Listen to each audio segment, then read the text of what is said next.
Fala pessoal, tudo bem? Mais uma vez aqui com vocês, né, para mais um papo da nossa carteira mensal do BTG Pactual e obviamente com o nosso grande estrategista Cadu Siqueira, diretamente de Nova York. Aqui já tá, o clima tá melhorando aqui, Cadu, tá um pouquinho melhor apesar da chuva. Não sei como é que tá por aí, mas aqui tá beleza. Boa, Bruno. Aqui agora está começando, devagarzinho começando a esfriar, mas ainda tá bom. Para essa época do ano, eu diria que a gente está tendo sorte esse ano. Boa tarde a todo mundo, prazer estar aqui com vocês e vai ser muito bom poder discutir as carteiras de novembro com o nosso público. Então vamos lá, acho que até estava falando com o Cadu um pouco antes de a gente começar aqui nosso bate-papo, né? Cadu, a temática, né, os grandes temas que já estavam na carteira ali no mês de outubro, de forma geral eles não mudaram, né? Na verdade, acho que só para a gente também já balizar um pouquinho a expectativa do pessoal. Agora, começando um pouco do cenário de pano de fundo, né? De fato, o cenário, ele na margem, ele deteriorou, né? Acho que colocando aqui de forma muito pragmática. A parte do cenário macro, o nível de incerteza, né, que até está bem, acho que a gente foi bem salientado isso no relatório, né, Cadu? O nível de incerteza, de forma geral, ele aumentou, certo? Isso, exato. Acho que o cenário, de uma maneira geral, macro piorou muito e os mercados precificaram ou estão precificando essa piora do cenário, mas eu acho que o que mais me chama a atenção e talvez é o que a gente está vendo nos preços é que o mercado está precificando a incerteza de não saber qual é o cenário fiscal no final. Quer dizer, a discussão está aí aberta, tem uma PEC sendo discutida no Congresso que vai criar esse espaço para gastos adicionais, mas a gente não sabe exatamente o que vai sair do Congresso, né? A gente sabe o que entrou no Congresso. Então, eu acho que essa incerteza, essa indefinição, ela está pesando no preço dos ativos, pesando desproporcionalmente no preço dos ativos. Inclusive, se você olhar o prêmio para ter ações hoje, os juros de longo prazo subiu muito para refletir essa incerteza e ainda assim as ações caíram mais do que a subida dos juros sugeriria, né? Quer dizer, o prêmio para ter ações está mais alto do que o prêmio de histórico recente, né? Se olhar recentemente o prêmio para ter ações, que a gente mede que é o inverso do preço-lucro menos os juros de 10 anos, esse prêmio vinha girando ali na casa de um desvio padrão acima da média nesses últimos meses todos, né? Praticamente o ano inteiro, e agora a gente está um pouquinho acima desse um desvio padrão acima da média. Então a gente está acima de um desvio padrão acima da média, o que sugere isso, que o mercado está precificando essa incerteza, né? O fato de ele não saber exatamente o que vem pela frente. A discussão da falta de visibilidade, né? Esse que eu Exato. acho que é um principal tema que o mercado ele segue muito receoso. E aí essa mentalidade, né, um pouco mais equilibrada, defensiva, né, da carteira que já estava em outubro, a gente segue agora também para novembro. Agora é importante ter um ponto, né, Cadu? Isso a despeito do cenário que lá fora ele ainda parece razoavelmente ok, a despeito da volatilidade de China, que também já segue, né, não saiu do radar, mas aparentemente meio que não dá, acho que parar de piorar é um termo ainda um pouco forte, mas de certa forma tem um pouco mais de visibilidade lá fora, ao contrário do que a gente comentou aqui, né? E a carteira ela acaba trazendo um pouco desses dois mundos também. A gente vai falar um pouco mais dos temas, né, dos principais temas, mas a carteira tenta equilibrar, né, coisas no mercado doméstico um pouco mais defensivas, com visibilidade, e no mercado externo também, né, grandes temáticas que seguem pelo que eu entendo, pelo que eu compreendi, na nossa opinião, vão seguir um pouco, vão seguir pertinentes, vão seguir relevantes aí até o final do ano, certo? Exato, exato. Até esse ponto que se levantou é interessante porque a gente no relatório colocou um gráfico logo no início em que a gente mostra a performance do Bovespa nos últimos 4 meses comparado com a performance de outros mercados acionários na América Latina. E a gente bota o S&P também. E o Bovespa é disparado a pior performance, por muito, assim. Então,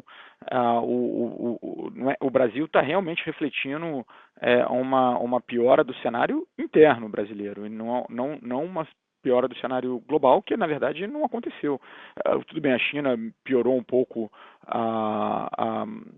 adicionou um pouco mais de incerteza e de risco aos cenários globais, mas o fato é que o S&P continua indo bem, né? E vários mercados aqui na região também estão indo bem. E o Brasil é que não. Então tem uma questão muito específica do Brasil.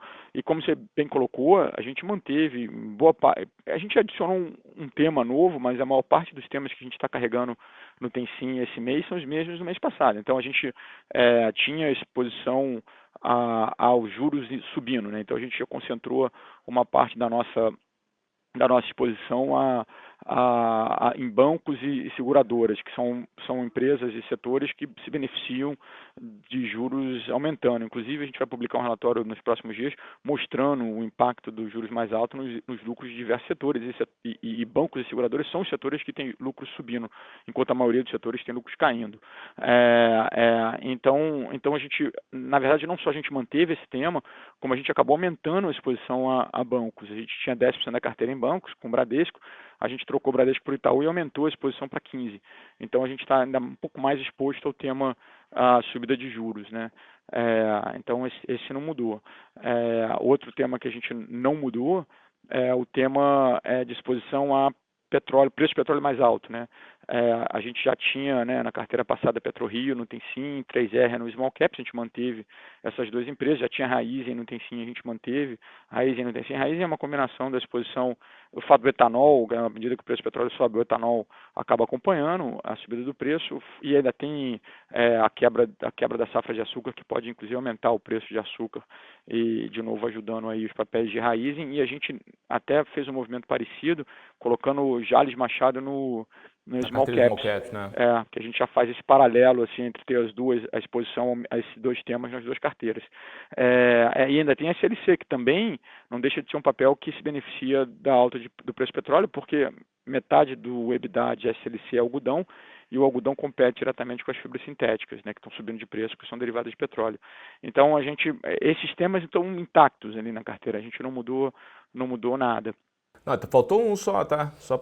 Faltou descarbonização de China, né? Que é a discussão que a gente tem aço na Tencin, né? Na questão do aço resiliente, né? E a questão da redução de produção de aço na China acaba dando uma demanda por aço globalmente melhorando ex-China, né? Com menos aço, dado que a China é exportadora líquida, você tem o preço do aço muito resiliente, né? Vis-à-vis outras commodities metálicas, e na Small Cap CBA, né? Exatamente, esse a gente manteve exatamente igual, não mudou nada, você tem toda a razão. Esse é um outro tema que a gente ficou exatamente como a gente tinha antes. E que são temas, acho que é legal frisar, né? São temas 100% globais, né? Que estão funcionando muito bem, né? PetroRio foi um baita de um destaque positivo no mês passado. 3R teve as suas questões, mas o que a gente entende que é preço do petróleo que está aí, $85 barril, deveria permanecer mais resiliente por mais tempo. Alumínio também, aí teve umas questões de volatilidade de China, que a gente falou recentemente, mas acho que é importante salientar, né, essas teses, né, de pano de fundo mais macro global, elas seguem bem intactas, né?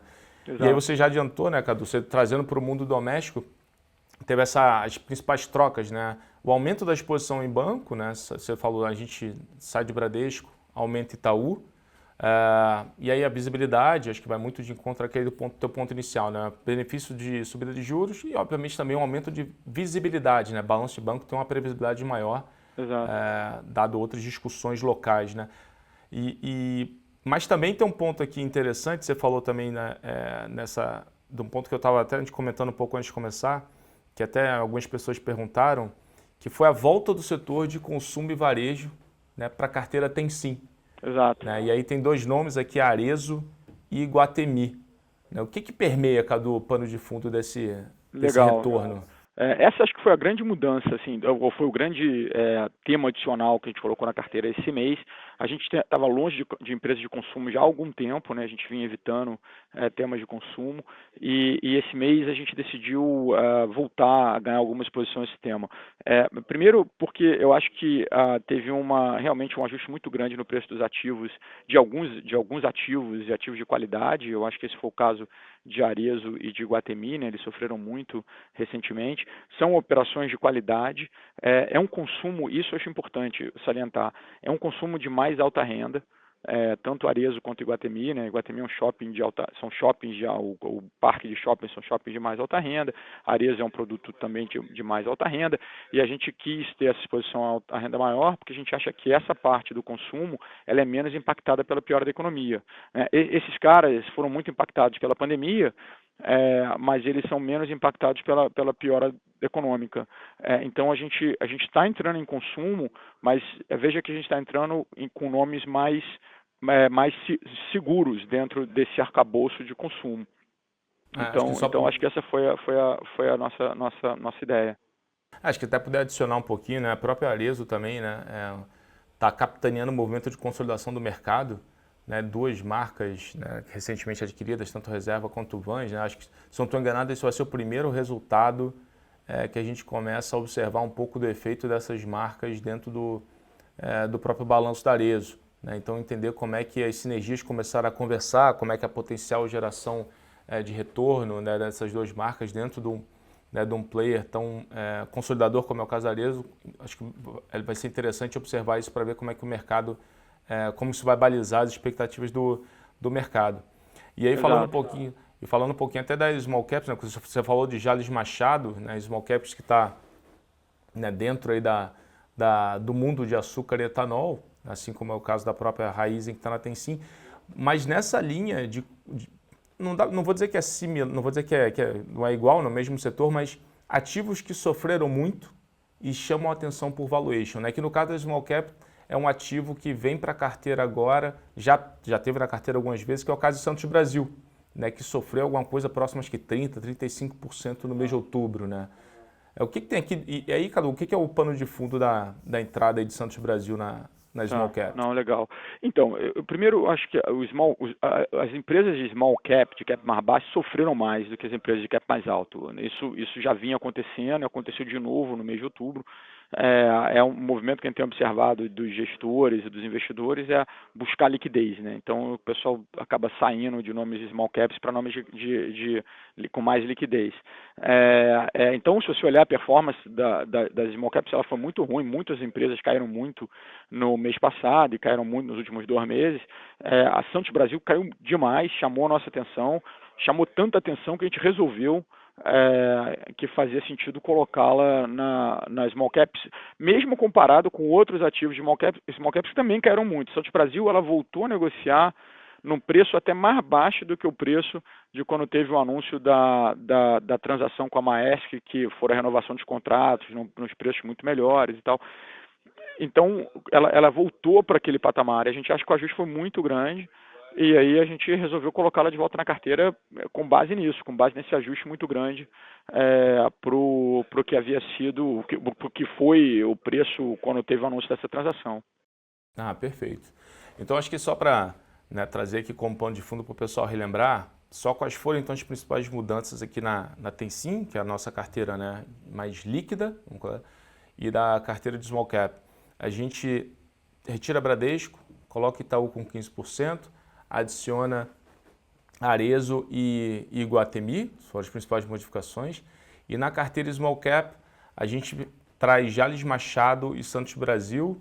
A gente retirou, no caso da Small Cap, a gente retirou Vamos e agora até, me relembra outra, Cadu, agora até A gente tirou Vamos e Soma, Grupo Soma. E Soma, Grupo Soma, né, que é o setor de varejo.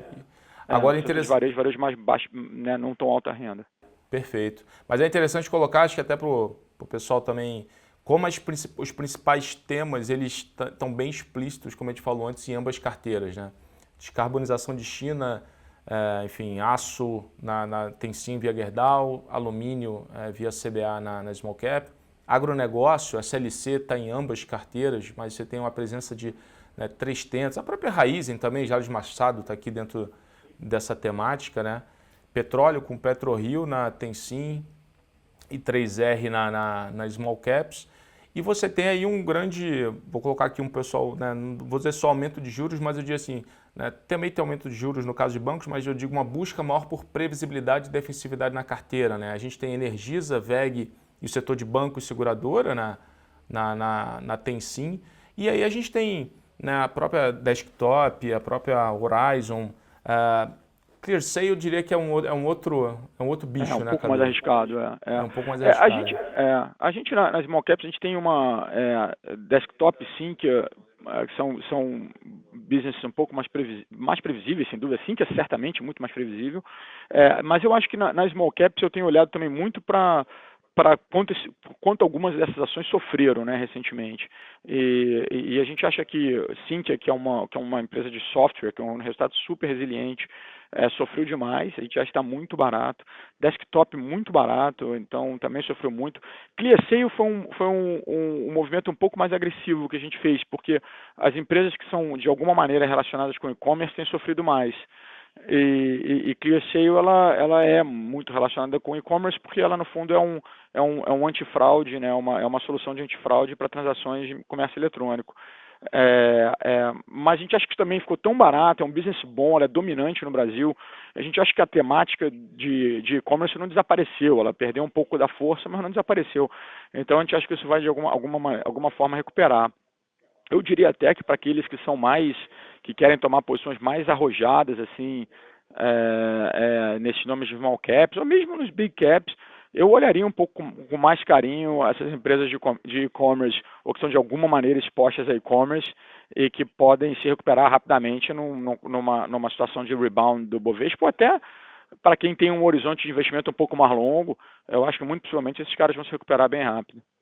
Acho que a gente falou outras vezes, né? Ter muito ativo de qualidade boa, que está num nível de preço muito interessante, que já viveu outros ciclos adversos macroeconômicos no Brasil no passado e saíram vitoriosos, né? É uma questão de peneirar aqui, para quem tiver horizonte um pouco mais, né, alongado de tempo, tem bons nomes que acabam convergindo, né, possuindo todas essas características. Né? Exato. Eu acho que a hora para o investidor agora é procurar nomes de qualidade que tenham sofrido e é porque a melhor hora para comprar esses papéis é nessas horas, né? Quando eles dão uma realizada de preço e ficam muito mais interessantes, de novo, com qualidade. Você vai comprar papéis que eles vão performar e em algum momento vão recuperar. Perfeito. Pessoal, seguinte, se quiser conhecer mais das carteiras aqui do BTG Pactual, tem aí os links, né, que está aí abaixo. Olhem lá, a nossa carteira tem sim, carteira Small Cap. A gente também renovou agora a carteira de dividendos. Conheçam as nossas carteiras, conheçam os ativos. Cadu, obrigado mais uma vez pelo teu tempo. Bom, prazer. Eu estou à disposição e é sempre um prazer estar aqui com você e com os nossos ouvintes aí. Muito obrigado. Fechado. Te aguardo mês que vem. Valeu, pessoal. Boa. Um abraço. Valeu, Cadu. Tchau. Valeu. Abraço.